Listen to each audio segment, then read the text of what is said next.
وہ توشائے آخرت کے لیے مناسب نہیں ہے۔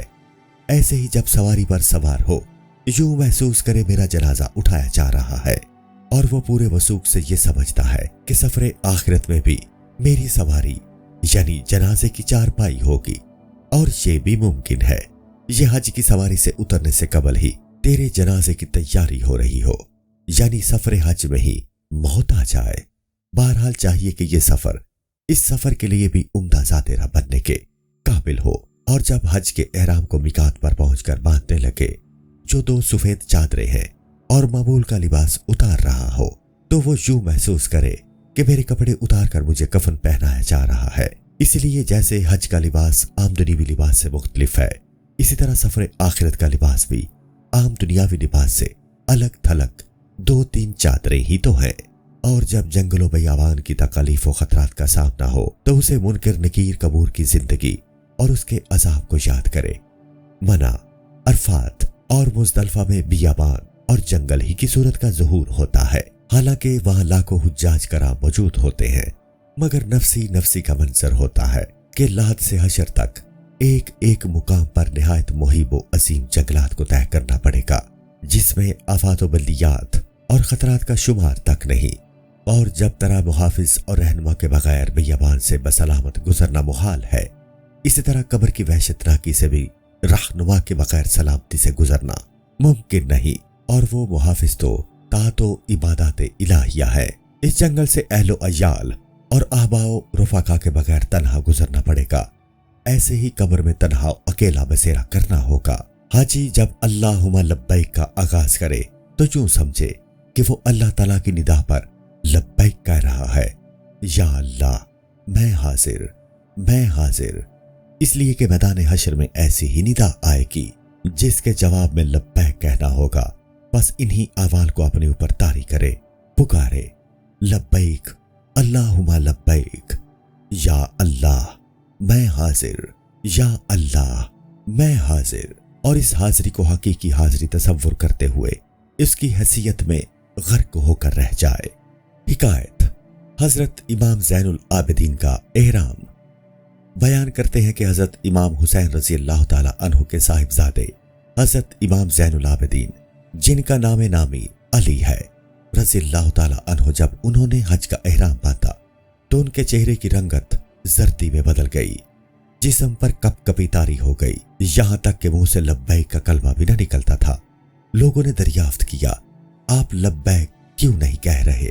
فرمایا، میں ڈرتا ہوں کہ میرے لبیک کہنے کے جواب میں اگر مجھے لا لبیک ولا صادق سننا پڑے تو کیا کروں گا؟ اور ان الفاظ کے نکلتے ہی آپ اونٹ سے نیچے گرے اور بے ہوش ہو گئے۔ حکایت حضرت ابو سلیمان دارانی اور لبیک۔ احمد بنی ابو حوار جو حضرت ابو سلیمان دارانی کے مرید بیان کرتے ہیں کہ حضرت ابو سلیمان دارانی رحمت اللہ تعالی علیہ نے بوقت احرام لبیک نہ کہا، اور اسی طرح 1 میل کی مسافت طے کر لی کہ اچانک بے ہوش ہو کر گر پڑے۔ جب ہوش میں آئے تو کہنے لگے، ایک بار حضرت موسیٰ علیہ السلام کی طرف وحی آئی کہ میرے کلیم اپنی امت کے ظالموں کو حکم دو مجھے یاد نہ کیا کرو، حتیٰ کہ اپنی زبانوں پر میرا نام تک نہ لائیں، اس لیے کہ جو مجھے یاد کرتا ہے میں اسے یاد کرتا ہوں، گو ظالم ہی کیوں نہ ہو، لیکن جب ظالم یاد کرتا ہے تو میں بھی اسے یاد کرتا ہوں، مگر لعنت بھیج کر۔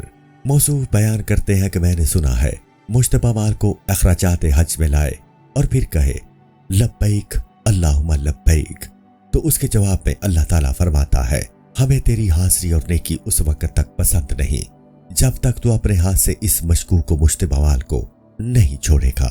طواف و سعی کی مثال تو ناداروں اور بیماروں کی سی ہے جو بادشاہوں اور امراء کے درباروں کے گرد گرد چکر لگاتے رہتے ہیں تاکہ مناسب سا موقع ملے اور اپنی مصروفیات ان کے سامنے رکھیں، اس لیے کبھی جلوت خانے میں آتے ہیں، کبھی جاتے ہیں، اور کسی ایسے آدمی کی تلاش میں رہتے ہیں جو ان کی سفارش کر سکے، نیز اس بات کی بھی امید رکھتے ہیں ممکن ہے اتفاقاً بادشاہ از خود ہی دیکھ لے اور ان پر مہربان ہو جائے۔ اس کا کرم پر اس کا کرم ہے، اس کے کرم کی بات نہ پوچھو۔ میدان عرفات میں حجاج کرام کا قیام، تمام مالک اور اکناف و اطراف عالم طرح طرح کے لوگوں کے اجتماع اور پھر ہر ایک کا دعاؤں اور التجاؤں میں مصروف ہونا، الگ الگ زبانوں اور طرح طرح کی بولیوں سے اپنی گزارشات کو اپنے رب کے حضور پیش کرنا میدان عرفات کی مثال ہے، جہاں تمام مخلوق جمع ہوگی اور ہر ایک نفسی نفسی کے عالم میں ہوگا اور ان پر رد و قبول کا خوف مسلط ہوگا۔ جمرات پر کنکریاں مارنا اس نیت سے ہوتی ہیں کہ اللہ تعالیٰ کے حضور اپنی ابدیت کا اس رنگ سے بھی اظہار کرے۔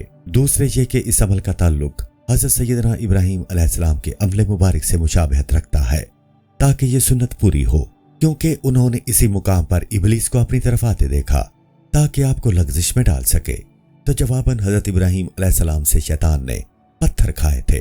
بس اگر تیرے دل میں یہ وہم پیدا ہو کہ حضرت ابراہیم علیہ السلام کے سامنے تو شیطان تھا، لہٰذا ان کا اسے پتھر مارنا تو صحیح تھا، میرے سامنے تو شیطان نہیں، میں کیوں پتھر ماروں؟ تو پھر تم اچھی طرح سمجھ لو کہ یہ شبہ بھی شیطان کا پیدا کرتا ہے، لہٰذا اس پر خوب پتھر برسانا کہ اس کی کمر ٹوٹ جائے، اور اس کی کمر تو اسی طرح توڑی جا سکتی ہے کہ تو اللہ تعالیٰ کا فرما بردار بندہ بن جائے اور وہی امر بچا لائے جس کا اسے حکم ہے، اور اپنے اختیارات و تصرفات کو کلی طور پر اس ذات بقا کے حضور پیش کر دے اور یقیناً محسوس کرے کہ میں نے جمرات پر کنکریاں مار کر شیطان پر غلبہ حاصل کر لیا ہے۔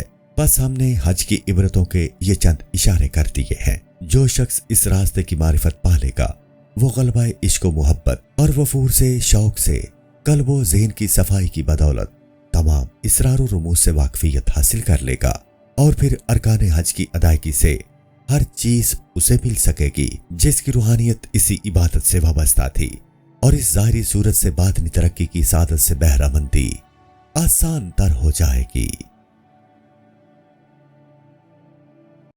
السلام علیکم۔ پوری کتاب دیکھنے کے لیے ہمارے یوٹیوب چینل صوفی سما کی پلے لسٹ میں جائیں۔ یہاں آپ کو مختلف بزرگوں کی کتابیں ملیں گی، اور جو کتاب پوری نہ ہوئی اس پر کام تیزی سے ہو رہا ہے اور ریگولر بیسس پر اپلوڈ ہوتی رہتی ہیں۔ آپ سے گزارش ہے کہ آپ ہمارے یوٹیوب چینل کو سبسکرائب کر لیں اور بیل نوٹیفیکیشن پر کلک کر لیں تاکہ ہماری آنے والی کتابیں آپ کو ملتی رہیں۔ جزاک اللہ خیر۔